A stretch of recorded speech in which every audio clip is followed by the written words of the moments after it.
యేసుక్రీస్తు నామంలో ఈ డివైన్ ట్రూత్ అనే కార్యక్రమానికి మిమ్మల్ని ప్రేమపూర్వకంగా ఆహ్వానిస్తూ ఉన్నాం. మరి ఒకసారి ఇటు రీతిగా మిమ్మల్ని కలుసుకోవడానికి, దేవుడి యొక్క వాక్యాన్ని మీతో పంచుకోవడానికి దేవుడు చూపిన మహాకృపను బట్టి దేవునికే సమస్త మహిమ ఘనత కలుగునుగాక. హల్లెలూయా. నా ప్రియ సహోదరి సహోదరులారా, మన ఆత్మీయ జీవితంలో మనం ఎప్పుడైతే ఒక మెట్టు ప్రతిరోజు మనం ఎదగగలుగుతూ ఉంటామో, దేవుడితో మనం ఖచ్చితంగా మనం అంటుకట్టబడి ఉంటాం. యోహాను రాసిన సువార్తలో 15వ అధ్యాయంలో దేవుడు చెప్తున్నాడు, నేనే నిజమైన ద్రాక్షావల్లిని. హల్లెలూయా. నిజమైన ద్రాక్షావల్లి ఉందంటే అబద్ధమైంది కూడా ఉందని అర్థం. ఈనాడు అనేక మంది ఈ నిజమైన ద్రాక్షావల్లి అయిన యేసుక్రీస్తు అంటుకట్టబడి ఉండకుండా క్రైస్తవులైనటువంటి వారు ఈనాడు యేసుక్రీస్తుని అంగీకరించబడిన వారు ఏం చేస్తున్నారంటే, వారు అబద్ధమైనటువంటి వాటి వైపు తిప్పబడతా ఉన్నారు. కల్పనా కథల వైపుకు వాళ్ళు తిప్పబడతా ఉన్నారు. హల్లెలూయా. దానికి గల కారణం ఏంటంటే, వారి యొక్క మనస్సు భూ సంబంధమైన వాటి మీద పెట్టుకోవటం వల్ల. కొలస్సీ రాసిన పత్రిక 3వ అధ్యాయంలో, మీరు క్రీస్తుతో కూడా లేపబడిన వారైతే పైనున్న వాటినే వెతకండి. పైన క్రీస్తు తండ్రి కుడిపార్శ్వమున కూర్చొని ఉన్నాడు, కానీ మీరు భూ సంబంధమైన వాటి మీద మీరు మనస్సు పెట్టుకోమాకండి. కాబట్టి మీరు స్పష్టంగా బైబిల్ గ్రంథంలో గమనిస్తే దేవుడు ఖచ్చితంగా ఎక్కువ శాతం మాట్లాడేది మనిషి యొక్క మనస్సు గురించే. రోమా రాసిన పత్రిక 12వ అధ్యాయంలో, మీ మనస్సు మారి నూతనమగుట వలన మీరు రూపాంతరం చెందండి, మీరు మారు మనస్సు నిమిత్తము బాప్తీసం పొందండి, మీ మనస్సు మీరు మార్చుకోండి, మీ మనస్సు మీరు అణుచుకోండి. ఈ విధంగా లేఖన భాగంలో ఎక్కువ మనస్సు గురించి, హృదయం గురించి ఎక్కువ మనకు కనపడతా ఉంది. అందుకే కదండి సామెతలు రాసిన గ్రంథంలో మనం స్పష్టంగా బైబిల్ గ్రంథంలో చూస్తే ఒక మాట రాయబడి ఉంటుంది. సామెతలు రాసిన గ్రంథంలో, ఒక పట్టణమును పట్టుకుని వానికంటే వాని యొక్క మనస్సును అణిచిపెట్టుకునేవాడే శ్రేష్ఠుడని వాక్యం సెలవిస్తూ ఉంది. కాబట్టి యేసుక్రీస్తు యొక్క ఉద్దేశం ఏంటంటే అండి, నీ మనస్సు మారాలి, నీ మనస్సు నూతన పరచబడాలి. నీ మనస్సు లోకంలో ఉన్నప్పుడు ఎలాగుందో దేవునిలోకి వచ్చినప్పుడు అలా ఉండకూడదు. నూతనత్వం నీలో రావాలి. ఎవడైనను క్రీస్తునందు ఉన్న ఎడల వాడు నూతన సృష్టి అని వాక్యం సెలవిస్తూ ఉంది. ఈరోజు మన మూలవాక్యం చూడండి. లోక రాసిన సువార్త 9వ అధ్యాయం 29వ వచనంలో, ఆయన ప్రార్థించుచుండగా ఆయన ముఖ రూపము మారెను, ఆయన వస్త్రములు తెల్లనివై దగదగా మెరిసెను. హల్లెలూయా. యేసుక్రీస్తు ప్రార్థన చేయుచుండగా అతని ముఖ రూపం మారటంతో పాటు ఆ యొక్క వస్త్రము కూడా మారినట్టు మనం చూస్తూ ఉంటాం. అవి దగదగా మెరిసినట్టు మనం చూస్తూ ఉంటాం. దీనికి ఏంటి సాదృశ్యం అంటే, ఈరోజు నీ హృదయం అనే వస్త్రము రూపాంతరపరచబడాలి. ఈరోజు నీ మనస్సు అనే వస్త్రము రూపాంతరపరచబడాలి. అప్పుడు ఖచ్చితంగా నువ్వు దేవుని యొక్క ప్రత్యక్షతను చూడగలుగుతావు. అప్పుడు ఖచ్చితంగా నీ జీవితంలో, ఆత్మీయ జీవితంలో నువ్వు ఎలా ఉన్నావో అలా ఉండకుండా నూతన సృష్టిగా నువ్వు మార్చగలుగుతావు. నూతన అనుభవాన్ని నువ్వు పొందుకోగలుగుతావు. దేవుని ఆత్మచేత నువ్వు నడిపించబడగలుగుతావు. హల్లెలూయా. కాబట్టి నా ప్రియ సహోదరి సహోదరులారా, ఈనాడు దేవుడు సూటిగా ఈ వీడియో చూస్తున్న నీతో క్వశ్చన్ మాట్లాడుతున్నాడు. హృదయం అనే వస్త్రం మరి నీది మారిందా? మనస్సు అనే వస్త్రము నీది రూపాంతరపరచబడిందా అని సూటిగా ఈ వీడియో చూస్తున్న దేవుడు నీతో క్వశ్చన్ అడుగుతూ ఉన్నాడు. మరి నువ్వేం ఆన్సర్ చెప్తావు? ఇంకా నువ్వు యేసుక్రీస్తుని నమ్ముకోకముందు ఎలా ఉన్నావో అదేవిధంగా నీ మనసు ఉందా? ఇంకా భూ సంబంధమైన వాటి మీద మనసు పెట్టుకుంటున్నావా? ఇంకా ఈ లోక సంబంధమైన వాటి మీదే ఆశపడతా ఉన్నావా? ఇంకా కంటికి కనిపించే దృశ్యమైన వాటి మీదే ఆశ పెట్టుకుంటా ఉన్నావా? ఇంకా ఈ కంటికి కనపడేటువంటి బంధువులు, చుట్టాలు, స్నేహితులు, డబ్బు, వ్యామోహం, వాళ్ళు వీళ్ళు వాటి మీదే ఆశ పెట్టుకుంటున్నావా? వాటి మీదే నీ మనస్సు 24 గంటలు తిరుగుతూ ఉందా? దానికి అర్థం ఏంటంటే, నీ మనస్సు అనే వస్త్రం రూపాంతరపరచబడలేదు. నీ హృదయము అనే వస్త్రం ఇంకా రూపాంతరపరచబడలేదు. ఖచ్చితంగా దేవుడు సూటిగా చెప్తా ఉన్నాడు, ఈరోజు నీ హృదయం అనే వస్త్రం రూపాంతరపరచబడాలి. ఈరోజు నీ వస్త్రం, యేసుక్రీస్తు వస్త్రం దగదగ మెరిసినట్టు ఈనాడు నీ హృదయం అనే వస్త్రము ఒక మెరుపు వలె ఎదుటివానికి నీ మెరవాలన్నమాట. అందుకని బైబిల్ సెలవిస్తూ ఉంది దానియేలు రాసిన గ్రంథంలో, మీరందరూ ఆకాశమందు బుద్ధిమంతులైతే ఆకాశమందు జ్యోతులను పోలి ఉంటారంట. జ్యోతులు అంటే ఆ యొక్క నక్షత్రాలు ఏ విధంగా దగదగ మెరుస్తాయో, యేసుక్రీస్తు నమ్ముకున్న నీవు, ఒక విశ్వాసిగా మార్చబడిన నీవు ఆకాశమందున్న జ్యోతుల వలె నువ్వు వెలుగుతూ ఉండాలి. నీ యొక్క వస్త్రము, నీ యొక్క మారు మనసు కలిగి ఆ వస్త్రము రూపాంతరపరచబడినప్పుడు దేవుడు ఎక్కువగా నిన్ను బట్టి ఆనందిస్తాడండి. హల్లెలూయా. అందుకనే దేవుని దృష్టిలో మిగులు విలువ కలిగింది ఏం చెప్తున్నాడు పేతురు రాసిన పత్రికలో, మృదువైనట్టు సాధువైనట్టు అక్షయ అలంకారమగు గుణమనే అక్షయ అలంకారము గల నీ హృదయ అంతరంగ స్వభావం ఎప్పుడైతే మార్చబడదో అదే దేవుని దృష్టిలో మిగులు విలువ కలిగినది. హల్లెలూయా. ఇంకా ఏది దేవుడి దృష్టిలో విలువ కలిగింది కాదు. నీకు బంగ్లా ఉండొచ్చు, నీకు కారు ఉండొచ్చు, బైక్ ఉండొచ్చు, ఇంకా రకరకాల అంతస్తులు ఉండొచ్చు, ఫ్లాట్లు ఉండొచ్చు, అన్నీ ఉండొచ్చు. కానీ దేవుని దృష్టిలో విలువ కలిగింది ఏంటంటే నీ అంతరంగ స్వభావము, నీ మారు మనస్సు కలిగిన జీవితము, నీ యొక్క మారు మనస్సు అనే వస్త్రము ఎప్పుడైతే రూపాంతరపరచబడిద్దో మొట్టమొదటిగా నీ విషయంలో సంతోషపడేది దేవుడు మాత్రమే. హల్లెలూయా. అదే ఇక్కడ చెప్తా ఉన్నాడు, యేసుక్రీస్తు ఎప్పుడైతే ప్రార్థన చేస్తూ ఉన్నాడో అతని ముఖ రూపం మారిందంట, అతని వస్త్రము తెల్లనివై దగదగా మెరిచాయంట. మోషే 40 రాత్రి మగళ్ళు ఆ యొక్క సీనాయి పర్వతం మీద గడిచి కిందకు వస్తూ ఉన్నప్పుడు అతని యొక్క ముఖాన్ని ప్రజలు చూడలేకపోయారండి. హల్లెలూయా. ఆ ఫేస్ని అతను చూడలేకపోయారు.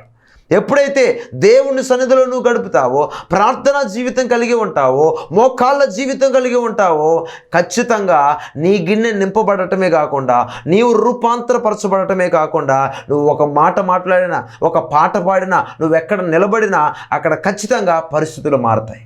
అక్కడ ఖచ్చితంగా ఒక మార్పు అనేది వస్తుంది. నీ ద్వారా అనేక మంది దేవుడి వైపుకి తిప్పబడతారు. అదే ఆదిమ సంఘంలో అపోస్తులు చేసింది. వారు ఎక్కడ అడుగు పెడితే అక్కడ సువార్త ప్రకటిస్తూ ఉండగా దేవుని శక్తి బలముగా దేవుని యొక్క వాక్యము ప్రజల్లో స్థిరపరుస్తూ వస్తూ ఉంది. అద్భుత కార్యాలు, మహత్కార్యాలు, సూచక్రియలు ఇవన్నీ ఎలా జరిగాయంటే వారి యొక్క మనస్సు అనే వస్త్రము నూతనపరచబడింది, వారి యొక్క హృదయము అనే వస్త్రము రూపాంతరపరచబడింది. ఖచ్చితంగా వాళ్ళు దేవుడు ఉన్నాడు, దేవుణ్ణి మేము చూసాము, ఆ జీవము ప్రత్యక్షమాయనని మొదటి యోహాను పత్రిక 1వ అధ్యాయం 1వ వచనం చెప్తున్నాడు. జీవవాక్యమును గురించి ఆది నుంచి ఏది ఉన్నదో, ఏది మేము కన్నులారా చూచామో, ఏది మా చేతులు తాకి చూచాయో, ఏది మేము నిదానించి కనుగొన్నామో ఆ జీవము ప్రత్యక్షమాయను, ఆ జీవమునే మేము ప్రకటిస్తూ ఉన్నామని చెప్పి స్పష్టంగా అక్కడ యోహాను భక్తుడు చెప్తా ఉన్నాడండి. ఈనాడు నీవు నిజంగా యేసుక్రీస్తు దర్శనం పొందినట్లయితే, నిజంగా యేసుక్రీస్తు ప్రత్యక్షత పొందినవాడివైతే, నిజంగా యేసుక్రీస్తు నీతో మాట్లాడినట్లయితే, నిజంగా యేసుక్రీస్తు నువ్వు నమ్మితే ఖచ్చితంగా నీ హృదయం అనే వస్త్రము రూపాంతరపరచబడాలి. ఖచ్చితంగా నీ యొక్క ముఖ రూపము మారాలి. హల్లెలూయా. కాబట్టి ఈ వస్త్రం అనేది మనం ఆదికాండం నుంచి మనకి ఒక నూతనత్వంగా మనకు కనపడతా ఉంది. మొట్టమొదటిగా ఆదాము అవ్వకు దేవుడు మహిమ వస్త్రం ఇచ్చాడు. ఆ మహిమ వస్త్రాన్ని కోల్పోయిన వెంటనే చర్మపు చొక్కాయలను కుట్టించినట్టు మనం చూస్తూ ఉంటాం. రెండవది అక్కడ యాకోబు తన కుమారుడైన యేసేపుకు ఒక నిలువుటంగిని, ఒక విచిత్రమైన వస్త్రాన్ని చూసినట్టు మనం చూస్తూ ఉంటాం. ఇస్సాకు దగ్గరికి యాకోబు వెళ్ళినప్పుడు ఒక చర్మపు, ఆ గొర్రె చర్మాన్ని కప్పుకొని వెళ్ళినట్టు మనం చూస్తూ ఉంటాం. హల్లెలూయా. ఆదిమ సంఘములో ఉన్నటువంటి అపోస్తలుడైన పౌలు నడికట్టు యొక్క వస్త్రాన్ని పట్టుకున్నప్పుడు అద్భుతాలు జరిగినట్టు మనం చూస్తూ ఉంటాం. కాబట్టి నా ప్రియ సహోదరి సహోదరులారా, ఎలీషా యొక్క ఒంటి మీద వస్త్రం ఉంది, ఏలియా యొక్క ఒంటి మీద వస్త్రం ఉంది. ఆ యొక్క సౌలు రాజుగా ఉన్నప్పుడు కర్ణ పిశాచి ద్వారా సమూయేలును బయటికి తీసుకొచ్చినప్పుడు ఆ యొక్క పైనుంచి ఒక ముసలివాడు వస్తూ అతని మీద ఒక దుప్పటి కనపడతా ఉందన్నమాట. ఈ విధంగా బైబిల్ గ్రంథంలో ఉన్నటువంటి వస్త్రము ఎక్కడ ఉన్నా కానీ ఒక ప్రత్యేకత మనకు కనపడతా ఉంది, అక్కడ ఒక గుర్తు మనకు కనపడతా ఉంది. కాబట్టి నా ప్రియ సహోదరి సహోదరులారా, ఈనాడు ఈ వస్త్రము అనే నీ హృదయము అనే వస్త్రం ఎప్పుడు రూపాంతరపరచబడిద్దో అప్పుడు నువ్వు ఒక దేవుడి కార్యాలు చూడగలుగుతావు. దేవుడిని జీవితంలో కార్యాలు చేస్తాడు. అప్పుడే కాదండి, మన పితరుల ద్వారానే కాదు, ఆదిమ సంఘంలోనే కాదు, ఒకనొకప్పుడే కాదు, నిన్న నేడు ఏకరీతిగా దేవుడు ఉన్నాడండి. సమీపింపరాని తేజస్సులో అమరత్వము కలిగినాడు దేవుడు. కాబట్టి నీవు ఎవరైనా ముఖ్యంగా ఫస్ట్ నీకు స్థిరమైన హృదయము నా అంతరంగములో నూతనముగా పుట్టించయ్యా అని కీర్తనకారుడు దావీదు 51వ కీర్తనలో చెప్తున్నాడు. ఆ నూతన మనస్సు, స్థిరమైన హృదయం అనే వస్త్రము ఎప్పుడైతే నూతనపరచబడిద్దో, స్థిరపరచబడిద్దో నువ్వు దేవుడి కార్యాలు చూస్తావు. అలా జరగడానికి కొన్ని విషయాలు నేను చూస్తాను.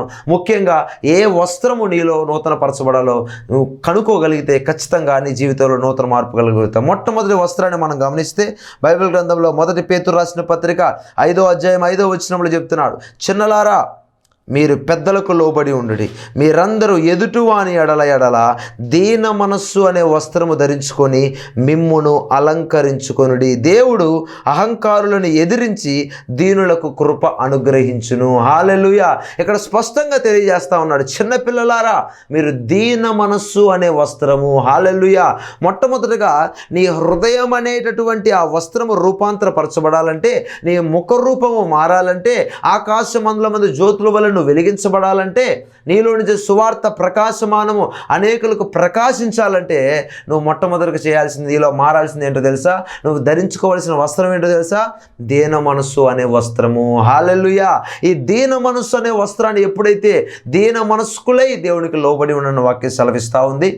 ఇంకా కీర్తన గ్రంథంలో 34వ అధ్యాయం 18వ వచనంలో మనం స్పష్టంగా చూస్తే ఇక్కడ చెప్తా ఉన్నాడు, విరిగి నలిగిన మనస్సు, విరిగిన హృదయము గలవారికి యెహోవా ఆసన్నుడు, నలిగిన మనస్సు గలవారిని ఆయన రక్షించును. అదే కీర్తన గ్రంథం 51:17లో విరిగిన మనస్సే దేవునికి ఇష్టమైన బలులు. దేవా, విరిగి నలిగిన హృదయమును నీవు అలక్ష్యము చేయవు. హల్లెలూయా.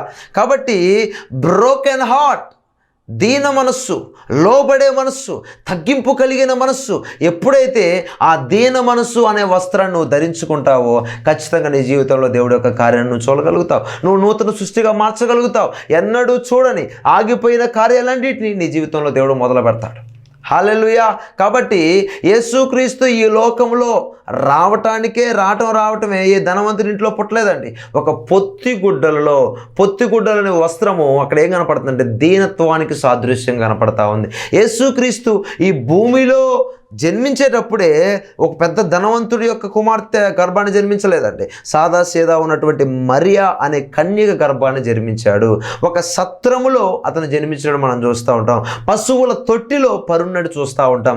ఆ దేనికి సాదృశ్యం అంటే దీన మనస్సుకు సాదృశ్యం, తగ్గింపు కలిగిన మనస్సుకు సాదృశ్యం. ఫిలిప్పీ రాసిన పత్రిక 2వ అధ్యాయం 5వ వచనంలో క్రీస్తు యేసునకు కలిగిన ఈ మనస్సును మీరు కలిగి ఉండండి.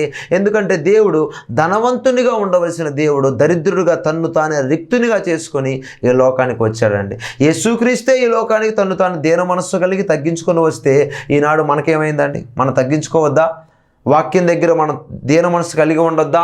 ఆత్మీయ జీవితంలో మనం విరిగి నలిగిన మనసుతో మనం ప్రార్థన చేసినప్పుడు అదే ఆయనకి ఇష్టమైన బలి అని వాక్యం సెలవిస్తూ ఉంది. హల్లెలూయా. బైబిల్ గ్రంథంలో ఎవరైతే తన్ను తాను తగ్గించుకున్నారో దేవుడు వాళ్ళు హెచ్చింపజేశాడండి. హల్లెలూయా. యేసేపు జీవితాన్ని మనం చూసుకుంటే అతను ఎక్కడైతే తగ్గింపు కలిగి ఉన్నాడో, అతనికి ఇవ్వబడిన నమ్మకత్వం చూపిస్తూ ఉన్నాడో అతను తీసుకెళ్లి ప్రధానమంత్రిగా కూర్చోబెట్టాడు. దావీదు జీవితాన్ని మనం చూస్తే అతని జీవితంలో ఎక్కడైతే తగ్గింపు కలిగి ఉన్నాడో, దీన మనస్సు అనే వస్త్రం, విరిగి నలిగిన మనస్సు ఎప్పుడైతే కలిగి ఉన్నాడో తీసుకెళ్లి రాజు స్థానంలో కూర్చోబెట్టాడు. దావీదుని డైరెక్ట్గా అయితే నా ఇష్టానుసారమైన మనసుని దేవుడు సాక్ష్యం ఇచ్చి ఉన్నాడు. మోషే జీవితంలో తగ్గింపు మనం చూస్తాం. అబ్రహాము జీవితంలో, ఇస్సాకు జీవితంలో, యాకోబు జీవితంలో, ఆదిమ సంఘంలో ఉన్న అపోస్తలుల జీవితంలో కూడా దీన మనస్సు అనే వస్త్రాన్ని మనం స్పష్టంగా బైబిల్ గ్రంథంలో చూస్తామండి. హల్లెలూయా. కాబట్టి ఈనాడు నీ హృదయం అనే వస్త్రము, నీ మనస్సు అనే వస్త్రము రూపాంతరపరచబడాలి అంటే, నీ జీవితంలో నూతన కార్యము నువ్వు చూడాలంటే, నూతన సృష్టిగా నీవు మార్చబడాలంటే నీవు మొట్టమొదటిగా ఏ వస్త్రము నువ్వు ధరించుకోవాలంటే దీన మనస్సు అనే వస్త్రాన్ని నువ్వు ధరించుకోవాలి. ఎప్పుడైతే నువ్వు లోబడతావో, అందుకే బైబిల్ చెప్తుంది ఆయన హెచ్చవలసి ఉన్నది, మనం తగ్గవలసి ఉన్నది. తన్ను తాను తగ్గించుకునేవాడు దేవుడు హెచ్చిస్తాడంట, తన్ను తాను హెచ్చించుకునేవాడు దేవుడు తగ్గిస్తాడని వాక్యం సెలవిస్తూ ఉంది. కాబట్టి ఈ దీన మనస్సు అనే వస్త్రాన్ని ఎప్పుడైతే నువ్వు ధరించుకుంటావో నీ జీవితంలో కార్యాన్ని చూస్తావండి. నీ జీవితంలో నూతన కార్యాన్ని నువ్వు చూస్తావు. యేసుక్రీస్తే తన్ను తాను తగ్గించుకొని శిష్యుల యొక్క పాదాలు కడిగాడండి. ఈనాడు అనేక మంది పాదాలు కడగటం పక్కన పెట్టండి, కనీసం ఎదుటి వ్యక్తితో, పొరుగు వ్యక్తితో ప్రేమ కలిగి మనం మాట్లాడలేకపోతా ఉన్నాం. సంఘములో ఉన్న వారితో మనం సమాధానంగా ఉండలేకపోతా ఉన్నాం. దీన మనస్సు కలిగి దేవుని ఒక వాక్యం చెప్తా ఉన్నప్పుడు తగ్గించుకోలేకపోతా ఉన్నాం. మన స్థాయి ఒక మెట్టు దిగి రాలేకపోతా ఉన్నాం. ఇంక ఎలా నువ్వు దేవుడి కార్యం చూస్తావు? ఎలా నీ జీవితంలో కార్యం జరుగుతూ ఉంటుంది? దైవ సేవకుని ద్వారా దేవుడు హెచ్చరించినప్పుడు, లేకపోతే సంఘము ద్వారా దేవుడు నిన్ను హెచ్చరించినప్పుడు, నీ ఇరుగు పొరుగు వారి ద్వారా దేవుడు అనేక వ్యక్తుల ద్వారా నీతో మాట్లాడుతూ ఉన్నప్పుడు నువ్వు ఇంకా లోబడకుండా దేవునికి తగ్గింపగలిగిన హృదయం లేకుండా ఉంటే ఎలా నువ్వు ఆత్మీయ జీవితాన్ని ముందుకు వెళ్ళగలుగుతావు? ఇక నా జీవితంలో కార్యం జరగట్లేదండి, నా జీవితం ఇలాగే ఉందండి, ఎక్కడ వేసినట్టు అక్కడే ఉందండి, నా పిల్లలు ఇలాగే ఉన్నారండి, నా పిల్లలు పెళ్ళి అవ్వట్లేదండి, ఇంకా గర్భఫలం ఓపెన్ అవ్వలేదండి, బిజినెస్ అండి, వ్యాపారం అండి, ఉద్యోగం అండి, ఇలా మనం ఎప్పుడైతే అన్ని సాకులు చెప్తున్నా ఉన్నాం కానీ మనం ఎక్కడ దేవుడు తగ్గించుకోవట్లేదు, ఎక్కడ మనం లోబడట్లేదు అనే విషయాన్ని మాత్రం గుర్తించలేకపోతా ఉన్నాం. కాబట్టి నా ప్రియ సహోదరి సహోదరులారా, ఈరోజు దేవుడు సూటిగా మాట్లాడుతూ ఉన్నప్పుడు, ఆయన ప్రార్థన చేస్తూ ఉన్నప్పుడు ఆయన ముఖ రూపము మారింది, ఆయన వస్త్రములు దగదగ మెరిచి రూపాంతర అనుభవంలోకి అతను నడిపించబడ్డాడు. ఈరోజు నువ్వు రూపాంతర అనుభవంలోకి నడిపించబడ్డావా అని సూటిగా దేవుడు అడుగుతూ ఉన్నాడు. అలా నడిపించబడాలంటే మొట్టమొదటిగా దీన మనస్సు అనే వస్త్రాన్ని నువ్వు ధరించుకోవాలి. హల్లెలూయా. రెండోదిగా మనం చూస్తే నిర్గమకాండం 40వ అధ్యాయం 13వ వచనంలో మనం చూస్తే, అహరోను నాకు యాజకుడగునట్లు అతనికి ప్రతిష్ఠిత వస్త్రములను ధరింపజేసి అతనికి అభిషేకము చేసి అతన్ని ప్రతిష్ఠింపవలెను. హల్లెలూయా. ఇక్కడ ప్రతిష్ఠిత కలిగినటువంటి వస్త్రాలు మనకు కనపడతా ఉంటాయి. వీటిని అభిషేకం చేసి ప్రతిష్ఠించాలని ఇక్కడ చెప్తా ఉన్నాడు, అహరోను యాజకుడగాలంటే. ఎందుకంటే ఈ ప్రతిష్ఠిత వస్త్రములు దేనికి సాదృశ్యం అంటే సమర్పణ కలిగిన జీవితానికి సాదృశ్యం. రోమా రాసిన పత్రిక 12వ అధ్యాయం 1-2 వచనాలు చెప్తా ఉన్నారు. కాబట్టి దేవునికి అనుకూలమును పరిశుద్ధమును దేవునికి అనుకూలమైన సజీవ యాగముగా మీ శరీరములు మీరు సమర్పించుకోండి అని చెప్తా ఉంది. ఈనాడు నువ్వు సమర్పణ కలిగిన జీవితాన్ని ఎప్పుడైతే కలిగి ఉంటావో ఆయన యొక్క బలిపీఠం అనే దాని మీద నీ శరీరాన్ని నువ్వు సమర్పించుకోవాలి. నీ శరీర కోరికలను విడిచిపెట్టి నిన్ను నీవు సజీవ యాగముగా ఎప్పుడైతే సమర్పించుకోగలుగుతావో అప్పుడు ఖచ్చితంగా నీ జీవితంలో నూతన కార్యం నువ్వు చూడగలుగుతావు. ఖచ్చితంగా నువ్వు రూపాంతర అనుభవంలోకి రాగలుగుతావు. హల్లెలూయా. ఇట్టి సేవ దేవునికి యుక్తమైనది, ఇట్టి సేవ యుక్తమైనదని చెప్పి రోమా రాసిన పత్రిక 12వ అధ్యాయంలో స్పష్టంగా సెలవిస్తూ ఉన్నాడు. కాబట్టి నా ప్రియ దేవుని బిడ్డ, నా ప్రియ సంఘమా, ఈ యొక్క వీడియో చూస్తున్న నీవు ఎవరైనా సరే దేవుడు చెప్తా ఉన్నాడు, రెండవదిగా సమర్పణ ప్రతిష్ఠిత వస్త్రాన్ని నువ్వు ధరించుకోవాలి. ఒక్కసారి నువ్వు లోకాన్ని విడిచిపెట్టి పాపాన్ని విడిచిపెట్టి యేసుక్రీస్తు దేవుడిని ముందుకు అడుగు వేసావంటే లోతు భార్య వలె వెనక్కి చూడకూడదు. ఇక మళ్ళీ లోకాశల వైపు నువ్వు చూడకూడదు. నీ శరీరాన్ని ఒక్కసారి దేవుడికి ప్రతిష్ఠిత చేసుకోవాలి. ఒక్కసారి దేవుడికి నువ్వు ఎప్పుడైతే సమర్పించుకుంటావో దాని తీర్మానం కలిగి తీర్మానంలోనే ఉండాలి. ఈరోజు అనేక మంది తీర్మానం చేసుకున్నారండి. అనేక మంది నేను దేవుళ్ళో ఉంటాను, నేను ఇంకా దేవుళ్ళలోనే కొనసాగుతాను అని తీర్మానం చేసుకున్నారు. వాళ్ళ జీవితంలో నూతన కార్యం జరగానే, వాళ్ళ జీవితం మంచిగా సెటిల్ అవ్వగానే మరలా పాపంలో పడిపోతున్నారు. దేవుడు చేసిన కార్యాన్ని వెంటనే మర్చిపోతా ఉన్నారు. 106వ కీర్తనలో అక్కడ చెప్తా ఉన్నాడు కీర్తనకారుడు, ఇశ్రాయేలీలంట దేవుడు చేసిన కార్యాలను వెంటనే మర్చిపోయారు. అంటే వీళ్ళెవరంటే సమర్పణ లేనివారు, తీర్మానం లేనివారు. 430 సంవత్సరాలు మేము బానిస బతుకులో బతికామే, మా బతుకు మారలేదు, మా జీవితం మారలేదు, మా కుటుంబం మారలేదు, మా యొక్క అన్ని విషయాల్లో ఎక్కడ మేము డెవలప్ అవ్వలేదు. కానీ యేసుక్రీస్తే ఈ బానిస బతుకు నుంచి విడుదల చేశాడే, మన కోసం పాపాల కోసం రక్తాన్ని కార్చి అన్నీ చేశాడే అనే స్పృహ లేకుండా ఒక సమర్పణ కలిగిన జీవితం ఉన్నవాళ్ళే ఈనాడు అనేక మంది ఇశ్రాయేలు ప్రజల్లాగా దేవుడు యొక్క కార్యాలను వెంటనే మర్చిపోతా ఉన్నారు. ఈరోజు నా ప్రియ సహోదరి సహోదరుడా, నీ జీవితంలో దేవుడు ఎంత కార్యం చేశాడు? నీ జీవితంలో నువ్వు ఎక్కడో ఉండాలి, దేవుడు ఎంత స్థాయిలో నిలబెట్టాడు? మీరు బయటికి వెళ్ళి చూస్తే 3 పూటలు తినడానికి కూడా తిండి లేని వాళ్ళు మనకు కనపడతా ఉంటారు. బయటికి వెళ్ళి మనం చూస్తే రోడ్ల మీద అడుక్కుంటూ తిరిగే వాళ్ళు మనకు కనపడతా ఉన్నారు. దేవుడు అలాంటి స్థాయి నీకు ఇచ్చాడా? అలాంటిది నీకు ఇచ్చాడా? ఈ వీడియో చూస్తున్న నీకు దేవుడు అలాంటి స్థితిలో నిన్ను పెట్టాడా? ఉన్నత స్థాయిలో నిన్ను పెట్టాడు కదా, విలువ స్థాయి కలిగి నిన్ను పెట్టాడు కదా. మరి నువ్వు మరలా ఎందుకు నీ తీర్మానాన్ని కోల్పోతున్నావు? ఎందుకు నువ్వు సమర్పణ జీవితాన్ని పక్కన పెట్టేస్తున్నావు? అవును, స్పష్టంగా దేవుడు మాట్లాడుతూ ఉన్నాడు. కాబట్టి రూపాంతర అనుభవంలోనికి నీవు రావాలంటే నీ యొక్క వస్త్రములు, నీ యొక్క హృదయం అనే వస్త్రం రూపాంతరపరచబడాలంటే నువ్వు రెండవదిగా ఈ సమర్పణ కలిగిన వస్త్రాన్ని నువ్వు ధరింపజేసుకోవాలి. సమర్పణ కలిగిన జీవితాన్ని నువ్వు కలిగి ఉండాలి. అప్పుడు నీ జీవితంలో నూతన కార్యం జరుగుతుంది అన్నమాట. ఒక్కసారి ఆదిమ సంఘంలో ఉన్న అపోస్తులను మీరు గమనిస్తే తీర్మానించి యేసుక్రీస్తు ఒక్కసారి సమర్పించుకున్నారు, ఇక మళ్ళీ వెనక్కి తిరిగి చూడలేదండి. పరిశుద్ధాత్మ దేవుడిని మేడగదులు ఎప్పుడైతే పొందుకున్నారో మళ్ళీ వెనక్కి తిరిగి చూడలేదు. వాళ్ళ యొక్క శరీరాలను సజీవ యాగంగా దేవుడి యొక్క సన్నిధిలో సమర్పించారు. హల్లెలూయా. అట్టి జీవితం మనం ఎప్పుడైతే కలిగి ఉంటామో మన జీవితంలో నూతన కార్యం జరిగిస్తాం.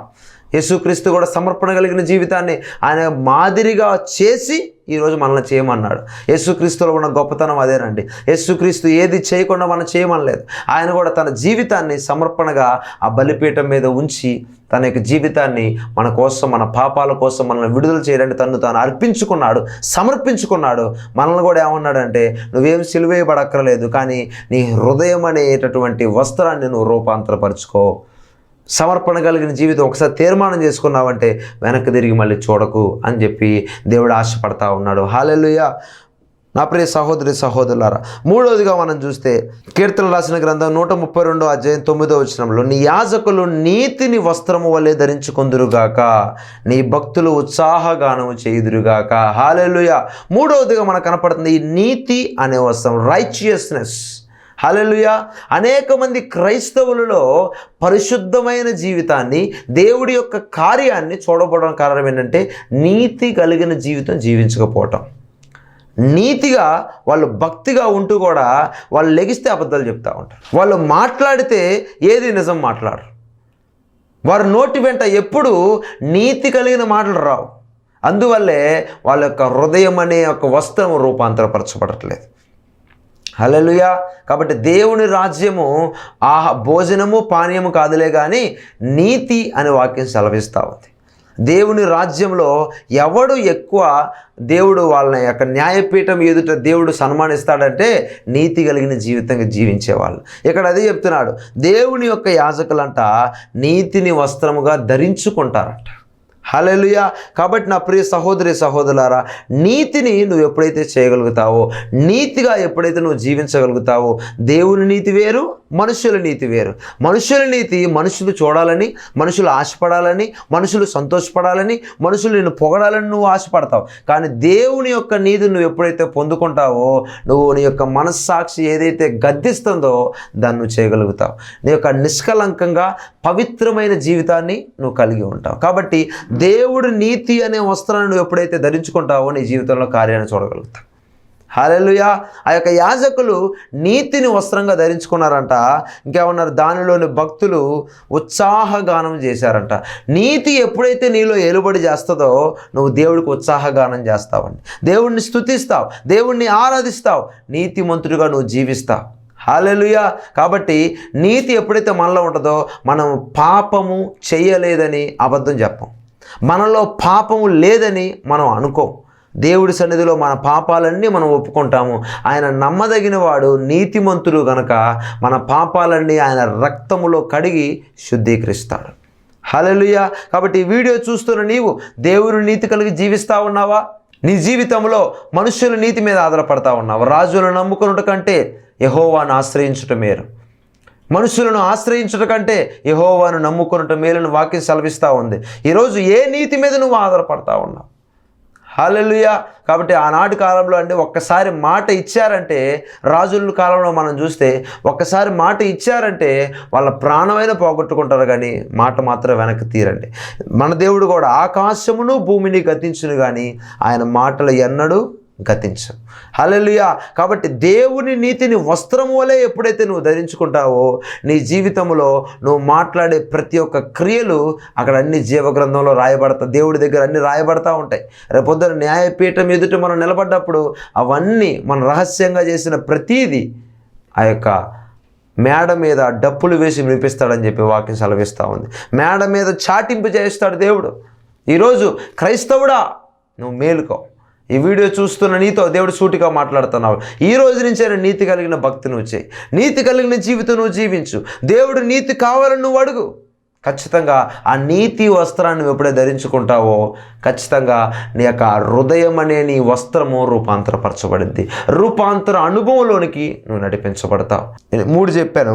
4వదిగా మనం చూస్తే యెషయా రాసిన గ్రంథం 61వ అధ్యాయంలో ఇక్కడ ఒక వస్త్రం అనేది మనకు కనపడతా ఉంది.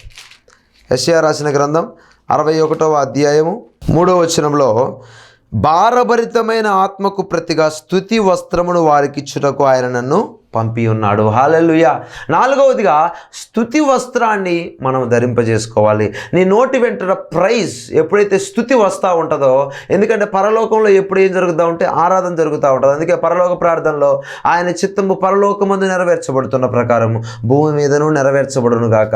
పరలోకమందు జరుగుతున్న దేవుడి చిత్తం ఏంటంటే దినదినము కెరూబుల శరాపుల మధ్య దేవుడు పరిశుద్ధుడు పరిశుద్ధుడు పరిశుద్ధుడని ఆరాధన చేస్తూ గాన ప్రతిగానాలు చేస్తూ ఉన్నాడు. కాబట్టి ఈ యొక్క లోకములో నువ్వు నివసించిన కాలం స్తుతి అనే వస్త్రాన్ని ధరింపజేసుకున్నా ఉన్నప్పుడు నీ హృదయం రూపాంతరపరచబడింది. దేవుణ్ణి స్తుతించాలి. దావీదు భక్తుడు దేవునికి ఇష్టానుసారంగా ఎప్పుడు మారాడంటే దేవుణ్ణి స్తుతించినప్పుడు, దేవుణ్ణి ఆరాధించినప్పుడు. అతను ఎక్కడున్న తంబూరు పట్టుకుని దేవుణ్ణి ఆరాధిస్తూ ఉండేవాడు, సితారా పట్టుకుని దేవుణ్ణి ఆరాధిస్తూ ఉండేవాడు. సౌలు దగ్గరికి వెళ్ళినప్పుడు వాయిస్తూ ఉన్నప్పుడు సౌల్లో ఉన్న దయ్యం పారిపోయింది. ఎలీషా ఆ యొక్క వీణని తీసుకొచ్చి వాయిస్తూ ఉన్నప్పుడు దేవుని యొక్క హస్తం ఎలీషా మీదకి వచ్చినట్టు మనం చూస్తూ ఉంటాం.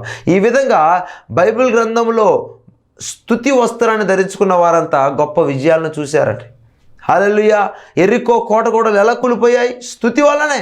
ఆర్భాటం చేయటం వలన, కేకలు వేయటం వలన, దేవుని గురించిన స్తుతి చేయటం వలన ఎరికో ప్రాకారములు కూలిపోయాయి. ఈరోజు నువ్వు లెగిస్తే ఏం చేయాలంటే దేవుణ్ణి స్తుతిస్తూ ఉండాలి, ఆరాధిస్తూ ఉండాలి. ఈరోజు అనేక మంది క్రైస్తవులు ఇళ్లలో కూడా సినిమా పాటలు వినపడతా ఉన్నాయి, క్రైస్తవ నోట్లో కూడా సినిమా పాటలు వినపడతా ఉన్నాయి. నువ్వు ఎప్పుడైతే సాతానుగాడిని ఎప్పుడైతే స్తుతి చేస్తూ ఉంటావో ఖచ్చితంగా ఆ గోడలు ఇంకా పెరిగిపోతూ ఉంటాయి తప్ప ఈ కోలం. హల్లెలూయా. కాబట్టి స్తుతి వస్త్రాన్ని ధరింపజేసుకొని దేవుణ్ణి స్తుతి చేయాలి, దేవుణ్ణి ఆరాధన చేయాలి. అప్పుడే మీ యొక్క భర్త జీవితంలో, పిల్లల జీవితంలో, కుటుంబంలో, నీ యొక్క అన్ని విషయాల్లో నువ్వు ఏదైతే హృదయవాంఛ కలిగి దేవుడి దగ్గర మొరపెడతావో ఆ కోట గోడలన్నీ కూలిపోతాయి. హల్లెలూయా. అట్టి కృప దేవుడు దయచేస్తాడు. స్తుతికి అంత బలం ఉందండి, ఆరాధనకు అంత బలం ఉంది. పౌలు శిలలో ఆరాధన చేస్తూ ఉన్నప్పుడు చెరసాల సంఖ్యలు తెగిపోయాయి, చెరసాల పునాదులు బద్దలైనట్టు మనం చూస్తూ ఉంటాం. కాబట్టి నా ప్రియ సహోదరి సహోదరులారా, ఈరోజు దేవుడు చెప్తా ఉన్నాడు, నీ హృదయం అనే వస్త్రం రూపాంతరపరచబడాలంటే నువ్వు మొట్టమొదటిగా ధరించుకోవాల్సిన వస్త్రము దీన మనస్సు అనే వస్త్రము, విరిగి నలిగిన మనస్సును కలిగి ఉండాలి. రెండవదిగా ప్రతిష్ఠిత వస్త్రములు అంటే సమర్పణ కలిగిన వస్త్రమును కలిగి ఉండాలి, సమర్పణ కలిగిన జీవితాన్ని కలిగి ఉండాలి. మూడవదిగా నీతి అనే వస్త్రాన్ని నువ్వు ధరింపజేసుకోవాలి. నాలుగవదిగా చెప్పినట్టు స్తుతి అనే వస్త్రాన్ని ధరింపజేసుకోవాలి. చివరిగా పరిశుద్ధత అనే వస్త్రాన్ని కూడా మనం ధరింపజేసుకోవాలి.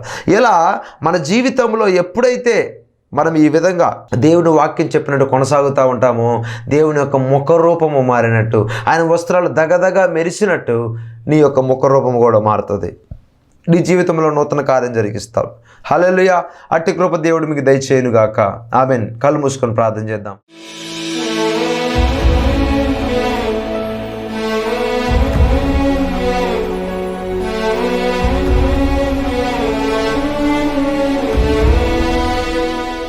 స్తోత్ర మహాపరిశుద్ధుడ మహాగణుడ నీకు వందనాలు నాయనా. ఈ యొక్క టీవీ ప్రోగ్రాం ద్వారా తండ్రి ఈరోజు ఈ ప్రోగ్రాం చూస్తున్న ప్రతి ఒక్కరితో నీవు మాట్లాడారు ప్రభు. ఎందరైతే హృదయం ఇంకా మార్చబడలేదో, రూపాంతరపరచబడలేదో చెప్పినటువంటి ఈ 4 వస్త్రాలు ప్రభు ఈ బిడ్డలు ధరించుకొందురుగాక. ఈ రోజు నుంచి వీళ్ళ ప్రతి ఒక్క హృదయం రూపాంతరపరచబడును గాక. భూ సంబంధమైన వాటి మీద మనస్సు యేసు నామములో తొలగిపోవును గాక. ఆత్మ సంబంధమైన వాటి యొక్క విషయముల కోసం ఆసక్తితో ఆపేక్షించే కృపణ దయచేయండి. అట్టి బలంతో నింపండి, అట్టి శక్తితో నింపండి, అట్టి కృపతో నింపండి.